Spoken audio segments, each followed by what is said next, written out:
hear me? We can hear you, Tosin. That's the first word you've said on our live. Welcome back, everyone.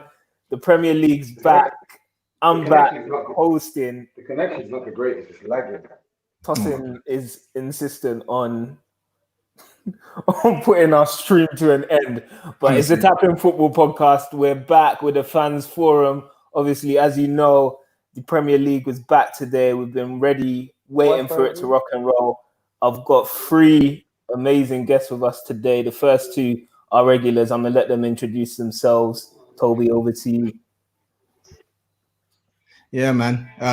You can see I'm tapping toes, obviously wearing my Spurs merchandise today. Of course, you know, we had to make this one a special one because, you know, there's going to be a lot of Arsenal digs in this sort of quick 30-minute sort of, you know what this is. It doesn't even matter. Just skip to Dan. Go on. Let's get to Dan. Yeah, unfortunately, I couldn't find an excuse not to come on this stream today. So you got Dan Coogs as well. I'm definitely not wearing my Arsenal shirt today. I can't rep that club anymore. As long as David Luiz plays for Arsenal, I can't wear that shirt anymore, man. And third and finally, like it's the long lost returns, the prodigal son. He's gone. He's come back. Son. Yeah, it's my you, isn't it? Tosin, can you hear us? This guy is using like an iPhone 2 with dial-up connection. He's joined from Lagos, isn't it? Apparently, so he's definitely in Nova Scotia, man. With that. Toby, you might have to text him to jump off and join back in, but no, we're gonna kick him off, man. I had enough. I didn't even know you could do that. All right, cool. Let's get into it. Dad, I will go to you first. 3-0, obviously the score at the Etihad today. A colossal series of errors from the one and the only David Luiz. So take it away. What did you see in that 90 minutes, mate? The mad thing is, like obviously pre-match, everyone was seeing that lineup, and was like, "Wow, what's Arteta doing here?" And really and truly, there was like nothing really you could really point at the manager for today. To be honest, like David Luiz basically single-handedly lost us this game. Like I know City were on top; they were creating chances, but I wouldn't really say any one of our players were particularly playing bad. But David Luiz basically took the game by the scruff of the neck in the wrong way, basically. So he's definitely Agent Luiz today, man. Joke, man. Toby, I'm gonna come to you. Obviously, at the start of the season, you thought David Luiz. Can't take this seriously. You said David Luiz might be a decent signing for Arsenal. Obviously, your views have changed since then. What's happened to Luiz this season in particular, and what did you see from him at the start of the season that made you think, right, this guy might be a decent signing? Yo, check this out. Someone put David-19.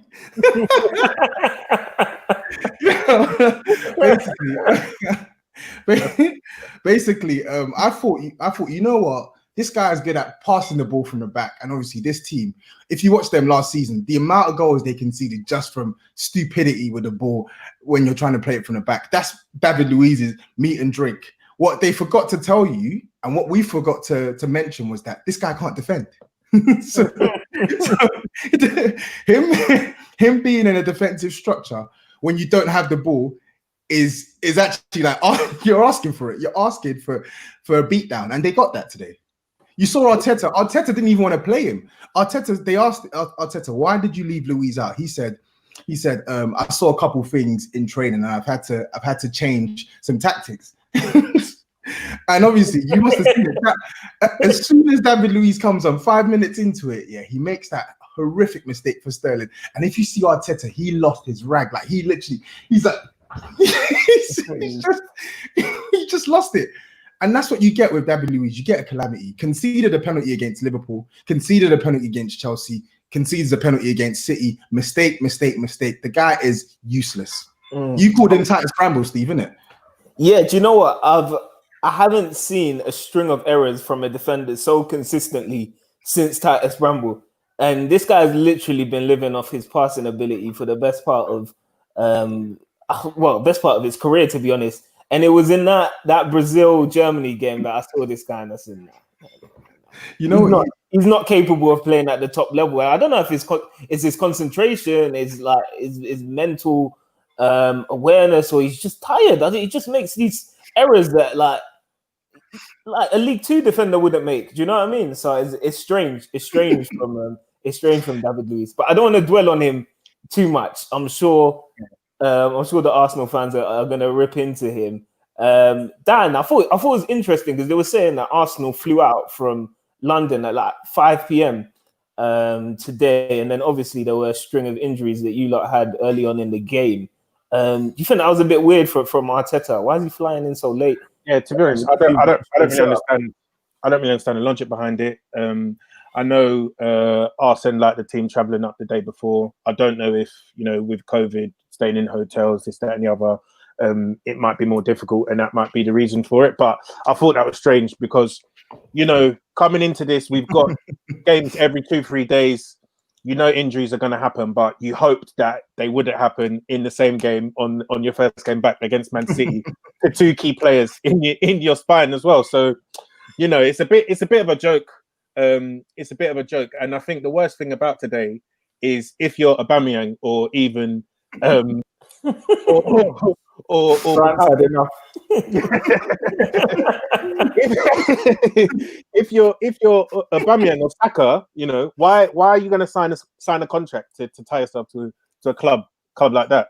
You're a sinking ship. And you know what, Dan? Yeah, I think this is poetic justice because I remember a few weeks ago we had a podcast with Robbie, and you looked me dead straight in the face and tried to say it with a straight face that David Luiz had outperformed Alderweireld this season, and you actually convinced yourself that it was true. You convinced yourself that your worst performing centre back this season. Obviously, 10 weeks without football will have you saying anything, innit? You know what I mean? I've been brought back down to earth, man, with a loud bang. Joke, man. Can we just get the rationale behind your looks like an Algeria top as well? No, come on, it's a present. It was a present, man. It's a gift. I put use into it. Karim Ziani, number 15 on the back, man. You've got to respect it. Fair play. Okay. I'm surprised you didn't get Riyad Mahrez the way he spangled your team today. This was pre-Mahrez still. Pre-Mahrez. Cool. You've been on the sherbets, isn't it? You're smiling bears in this. Bro, I am grinning. People in the comments are not happy that Toby's smiling so much, man. They're saying that. I am grinning. Can you see my teeth? They're so white.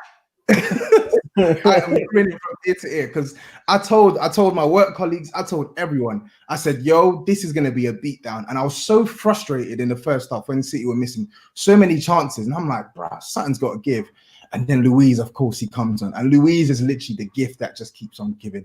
And I pray to God he starts when they come to our ground because we're going to have a field day. We're going to have a field day. But Dan, what did you make of Arsenal starting the game? Because I think for the first 20 or so minutes, you lot look like fairly compact. Obviously, much has been made about Arsenal's defensive shape over the last few years, well, over the last decade or so. And it seems that since Arteta's come in, you've been much more compact, much more solid. Obviously, without the key individual errors. Not today. Like, stop being childish. Honestly, to be honest, Guardiola, that's what they called him. Tech Guardiola, that's what they called him. To be honest, I actually think Arteta set up quite well.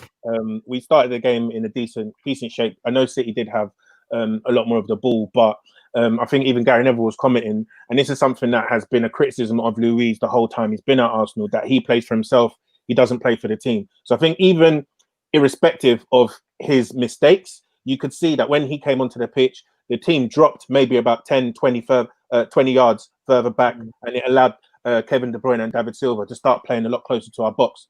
And I think that high line really was stopping City from getting into the game and playing as much as they wanted to, because obviously we were more compact and pressing them higher up the pitch. And I think once Luiz came on, you saw us, we started to drop deep, because as we've seen under Emery and Arteta, that Luiz plays for himself. He doesn't have the pace anymore, and he likes to bring the whole line a lot deeper to allow the players to come onto us. And I think that was a massive blow, losing Pablo Mari. Yeah, Really? Toby, I'm gonna. Are you sure it was a massive blow losing him? Because the first 5 minutes he did something wild. Head loss. he, he must have.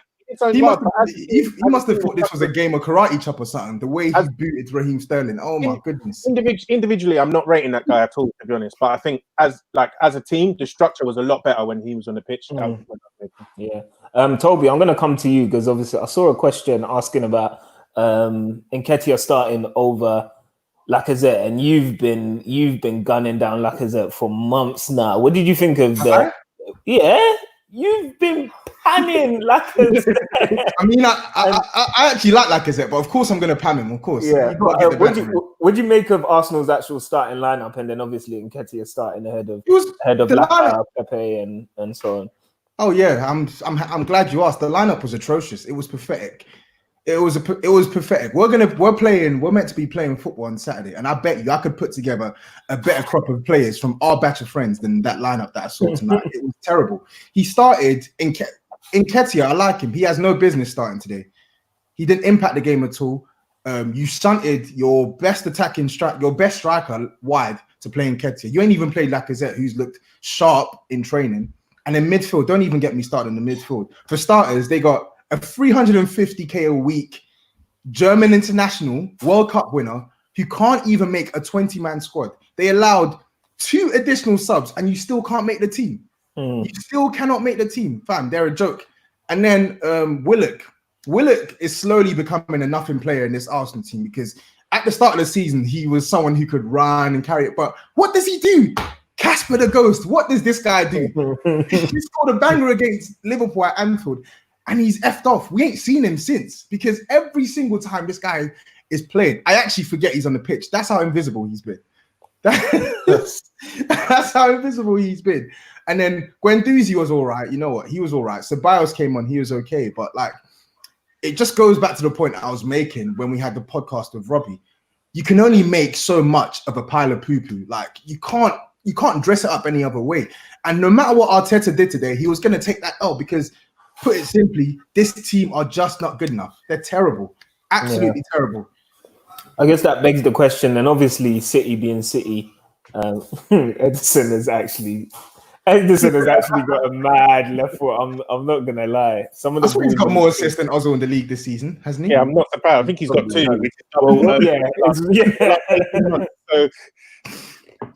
I think, one of the questions again in the comments is where's Arsenal actually going to finish this season?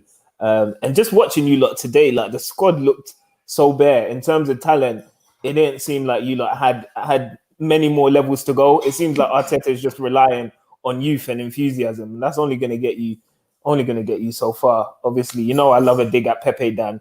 Nowhere to be found in the starting lineup again. I don't know what this guy's crazy. Yeah, man, it's ridiculous. Can you imagine your club's record transfer signing not playing game, not coming off the bench, right? And add this to Ozil, your club's record high and your top earner not making the squad. Yeah, when it's a 20-man squad, that's basically everyone that you could think to name for to be available, and you can't make the 20-man squad. So I heard the new Fortnite season was coming out today, so we know that's what was But what is it? What is actually happening? Has there been any news behind the scenes as to why he wasn't in the squad? I honestly think with the pair of them, it's an attitude problem. So there was an athletic Q&A today, and they said that Arteta called a meeting. Some players fed back that they couldn't make the time that he suggested or something like that. For a meeting? Yeah, for a club meeting, and then basically he sent a very stern message to basically the team WhatsApp saying, you know, if this is the attitude that I'm getting, you need to think about whether or not you're going to be at the club. So I don't want to read too much into it, but I think some of the key players there that weren't in the starting lineup are probably one of those that pushed back and showed an attitude in that situation. Because Pepe, he's been called out by Emery, Ljungberg, and Arteta already in Arteta's short tenure. Same thing with Ozil. So you know clearly their attitude stinks, and they're not doing what is required of them behind the scenes. No, I hear that. Cool. Let's move on from Arsenal and talk about City a bit. Toby, what do you think of the City performance today? Kevin De Bruyne seemed like he picked up where he left off. But yeah, what of the whole team? They were a bit weird in the first half because let me not lie, Arsenal defensively actually kept them at bay for like the first probably 30 odd minutes. I thought Arsenal did quite well, but I think with City, the pass and move, Arsenal could feel it in their legs. All that work, all that tracking this runner, tracking that runner, it just caught up to them. And I think with Man City, the only issue they had today was just their finishing. And that's been a constant theme with them this season. They missed so many chances in the match. I'm sure I could check the expected goals and I'll see probably something like a stupid number like 4 or 5 goals, and they've only scored 3 today. But apart from that, they were pretty much faultless. I thought Laporte, he just gives them all that additional confidence at the back. For all my criticism of Laporte in comparison to like a Gomez or whatnot, when he's at the back, they can afford to play a high line. They can afford to take more risk with the ball because they know they haven't got that bum Otamendi in the back line. They haven't got that idiot John Stones in the back line. So they can afford to take more risk. And you could see that in the second half, especially, the team was so comfortable. It was a training match for them. Yeah, I'm hearing Kevin De Bruyne should be in the all-time Premier League 11 when the dust settles. Is this what? Is it? Who said that?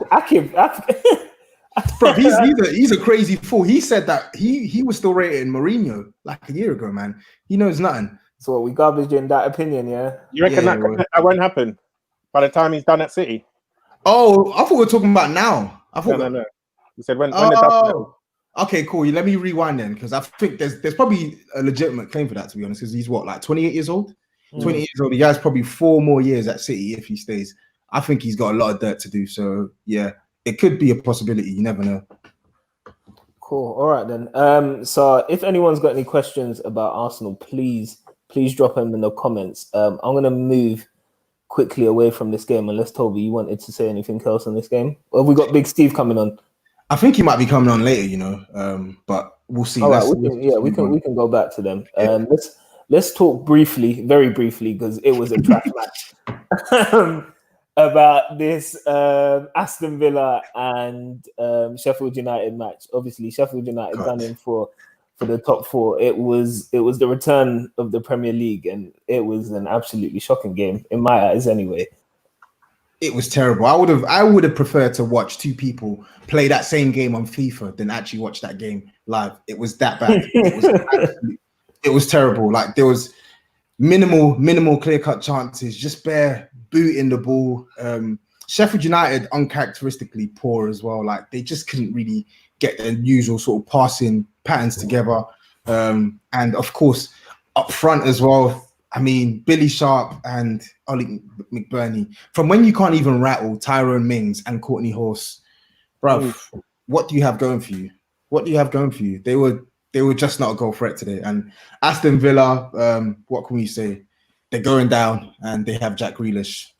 That's it. That's about it. Obviously, we had the big decision in the game with what seemed like the ball had crossed the line. I don't know what was happening with goal line technology. Apparently, they fixed it at halftime, like 10, 15 minutes too late. What did you make of it? Nah, you know what happened? Apparently, they said that the players blocked the signal that goes. There was so many players and the keeper around the ball. It means that the camera can tell that the ball went over the line. Basically, is what they said. You know what's crazy as well, yeah? Like, they were like, oh yeah, the watch is telling me, oh, it's not a goal, so it's not a goal. I'm like, bro, the people at Stockley Park or wherever they are, you have eyes. You've literally just seen this ball cross the line. Why are you not telling the referee to give that as a goal? It just doesn't make sense. If you've ever watched The Office, there's an episode where Michael Scott, he's following a sat nav, and the sat nav tells him to drive into the river. It's obviously wrong. It's obviously wrong, and he follows it anyway, and it's just so stupid. And that's what they did today, and they cost Sheffield United 3 points. Yeah. Well, I'm not complaining. Obviously, we're in the hunt for that top 4 as well, so I'm not going to moan. But that brings us nicely onto, and sorry for any Aston Villa or Sheffield United fans who are listening, but that brings us nicely onto, obviously, Friday's game. Toby, we got Man United up against Spurs, the big one. Yeah. Dan, I'm gonna go to you first. Actually, Dan, which way do you see that going? To be honest, You know what? I actually feel like United are going to come out on top here. I know Spurs have got their full complement of players back, but I just think what we've seen of Mourinho and his ability to coach in any of these big games, he's come up lacking a lot. Ole most definitely hasn't, on the other hand, and I feel like United's quality on the counter, the poor Spurs defense this season will just be too much, and I think United will come out on top for sure. All right, Toby, I'm gonna go to you. Nah, you go first. Nah, you go first. Nah, you go first. Nah, Toby, you go. The way you're smiling is actually pissing me off. You know what?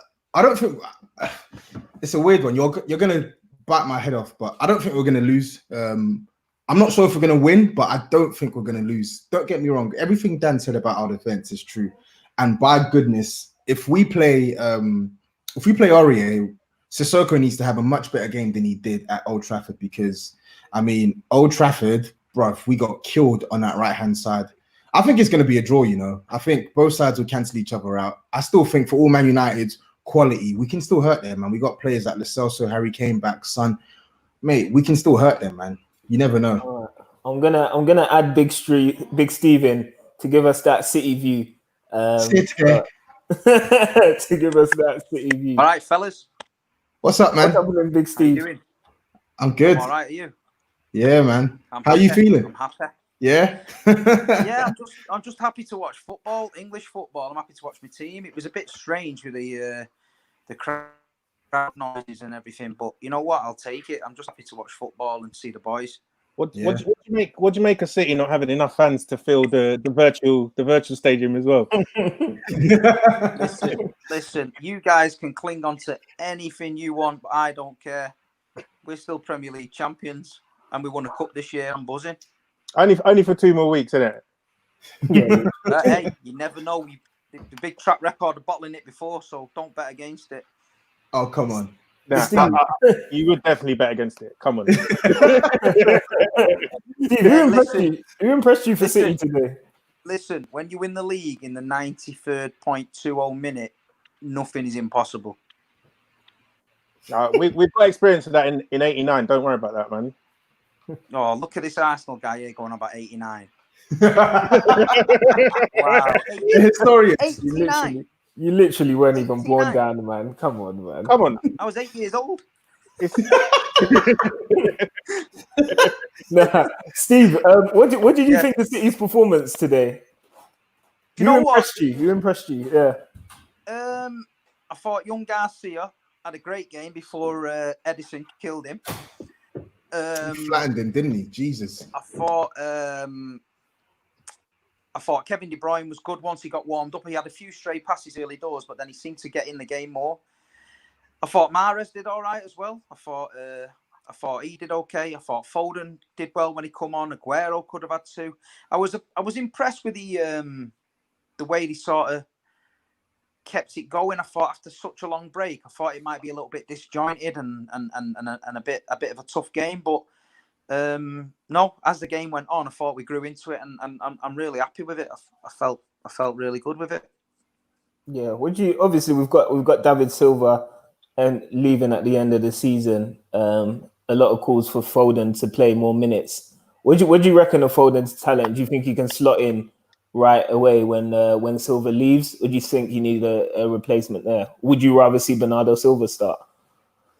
Well, me and Toby have had this argument a few times. I mean, I'm a big fan of trusting Guardiola. And I've said it before to Toby, if we would have sent Foden out on loan to other clubs, I think he could have picked up habits off certain players. He's in a dressing room with other players, listening to what they're earning, listening to what they're doing. And I think he could have come back in a bad position. But I think with Pep, he's kept him in the club. He's kept him around David Silva, Kevin De Bruyne. He's training with them.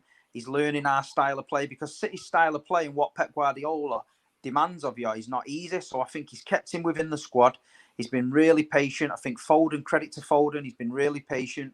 And I think now David Silva leaves at the end of the season, he's got to start him. It's got to be him and Bernardo, a fair fight, 50-50, fight it out. And If Foden's good enough, he'll get in the team. If he's not good enough, then they'll move him on. I mean, I'm not gonna. I don't think they'll move. Me personally, I don't think they'll move him on. But I think if it's a straight contest between him and Bernardo, that's a contest he's probably gonna lose, in my humble opinion. And you know what I was gonna say, Steve, as well. You're so lucky that COVID happened this year, because you made a bet with me. This guy made me a bet for £50 that Phil Foden was going to go to Euro 2020. That would have been the easiest £50 I would have made. The easiest £50. Hold on a minute. We said he's going to go to the Euros. So the Euros was cancelled. So this guy is. So he's going to go to the Euros. You owe me 50 quid, yeah? You see how this guy spun that? You see how he orchestrated COVID itself? I'm telling you. Tried my best. I'll just one question. What do you make of Aguero's future? Because obviously this is another big game that he's not started. Jesus has got the nod ahead of him. So what do you reckon Pep's thinking is there? No, I probably just think we all know Aguero's going to leave probably at the end of next season. I think it's a well-known fact that he's probably going to go to Independiente or somewhere like that on a free. I mean, Aguero's Aguero. Every time people write him off, even when Jay came in the first time, started scoring, Aguero came stronger. I mean, he come on tonight in 10 minutes and he hit the post and nearly scored another goal. So, I mean, Aguero's Aguero. He's a legend. I mean, he can do what he wants for me at City. You know, if he wants to go, you know, he can go. We don't owe him nothing. If he wants to stay, then I'm sure he's going to stay. I mean, he's awesome. And I can't see us replacing him. I don't know who there is out there to replace him with. Yeah, I think the same can be said of Fernandinho, actually. And the guy's been instrumental in the heart of City's midfield over the last few years. But it seems that Pep doesn't seem to, well, in my opinion, Pep doesn't seem to fancy him there anymore. I was saying to Toby, I think his future at City might be done from a defensive midfield standpoint. And obviously he came on today again. And he came on alongside Rodri, and then he slotted into centre back. And do you see him playing for midfield for City again? And what do City fans make of him playing at centre back right now?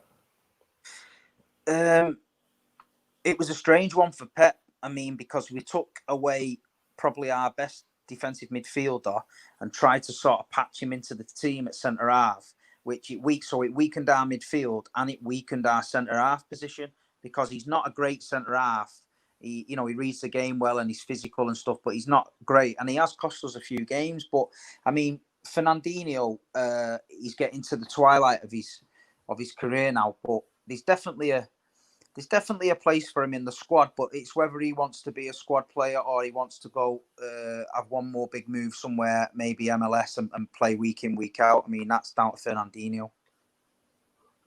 Yeah, I agree. What do you think, Toby? You're very vocal about it as well. I still think he's the best central defensive midfielder in the league by a distance as well. I've been screaming that for the last 2 years now, and I'm not gonna stop screaming it until he proves me otherwise, that he's not good enough to do a job in that role. Because every time I see him in that position, or every time I see him, I still think he's still got the athleticism, he's still got the passing, he's still got the awareness. The only thing I agree with is on Steve's point. He's not a natural centre back, so there are certain things that only a centre back will know what to do best in certain situations that he may not be able to do.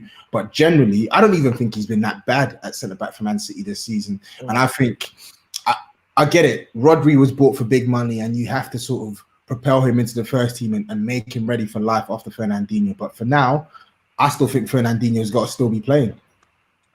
Sweet. Okay. Well, we've got a bit of a debate raging in the comments.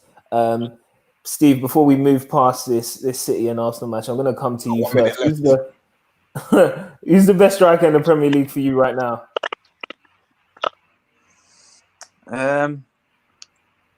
Well, it's between Aguero and Kane.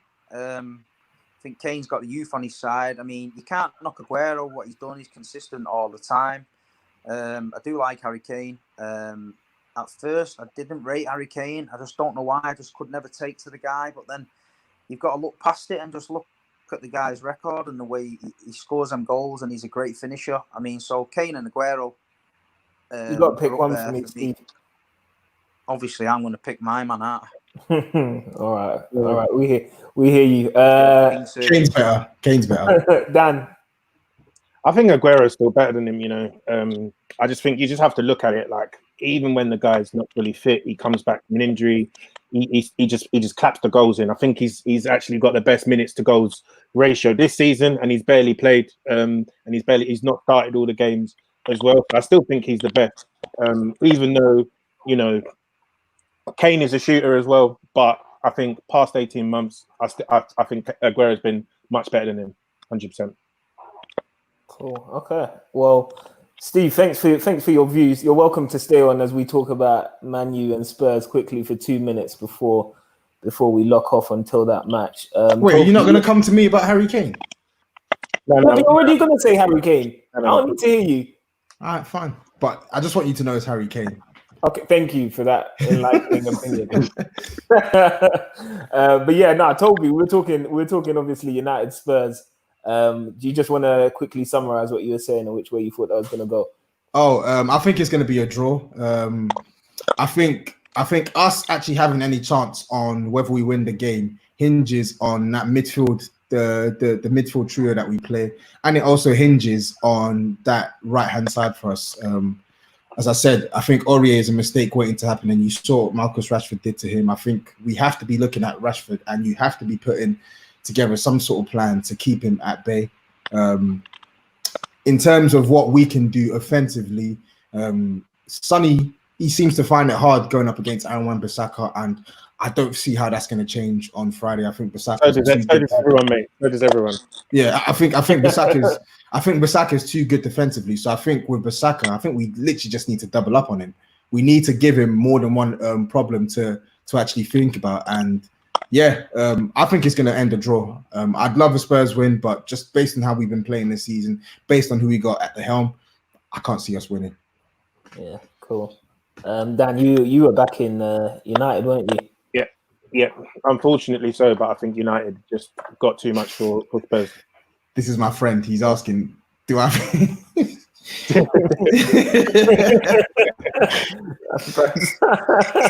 Steve will disagree. He'll say that he don't really rate Winks. Big Steve, that is. Yeah, Steve, have you got an opinion on the game? What, United and Tottenham? Yeah. No, I mean United got a bit of form. They beat us at Old Trafford. Tottenham beat us as well a few weeks before that. So no, I'd probably say a draw. Cool. Toby, you've been told by two people to just shut up. make that a third. Toby, shut up.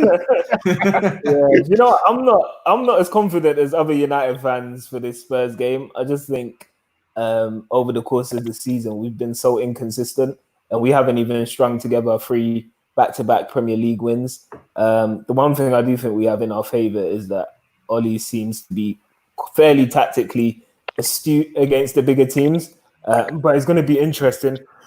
I don't think Pogba's going to start.